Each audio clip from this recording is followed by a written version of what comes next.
ఈరోజు మన కర్రీ వచ్చేసి శనగపప్పు, పుంటి కూర, చుక్కకూర. ఇగో ఇలా పచ్చిమిరపకాయలు, కలేమాకు, ఉల్లిగడ్డ చేసిన.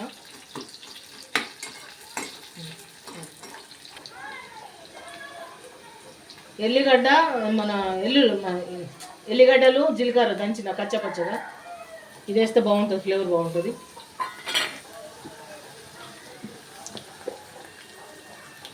కొంచెం పసుపు,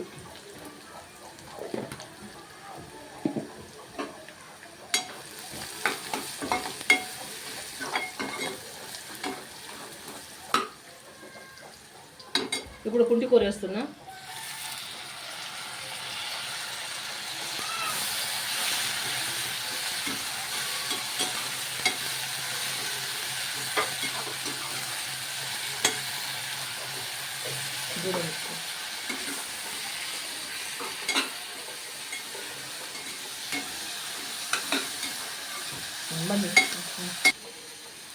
చుక్కకూర ఇగో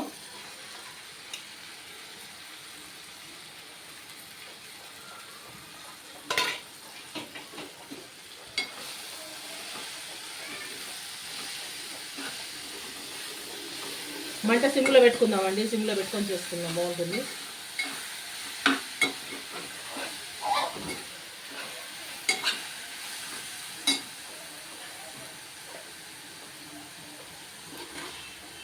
ఇదిగో కొంచెం ఉప్పు వేసుకుందాం, కల్లుప్పు. పులుపు కదా, ఇంత ఉప్పు పడుతుంది.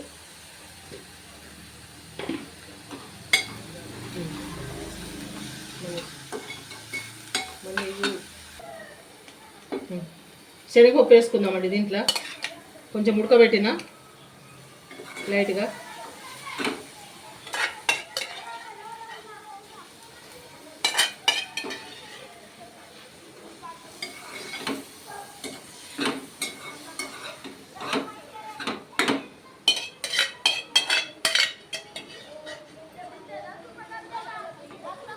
దీంట్లో కొన్ని నీళ్ళు ఉన్నాయండి, అవి కూడా పోసేసినాను.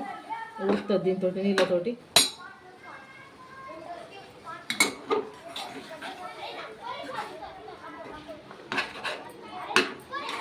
ఇట్లా బాగుంటుందండి, పుల్ల పుల్లగా. కొంచెం కారం వేసుకుందాం.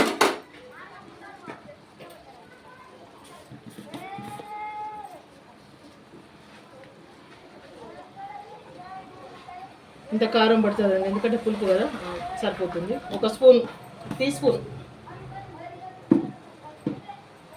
ఇక కలుపుకుందాము.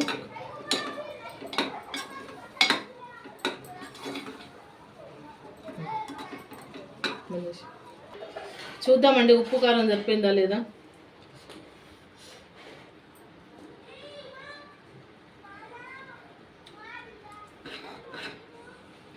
ఉప్పు పడుతుందండి, కొంచెం ఉప్పు వేస్తాను.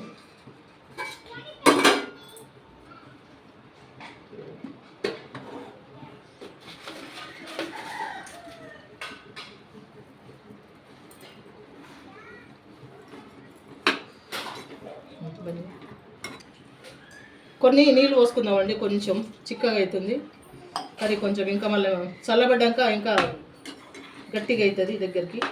కొంచెం ఇట్లా ఉండాలండి, ఈ స్టేజ్లో ఉండాలి కర్రీ.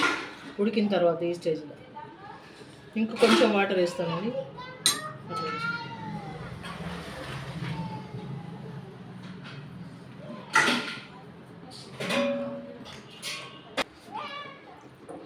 సరిపోతుందండి. ఫైనల్గా ఇక మనం కొత్తిమీర వేసుకుందామండి.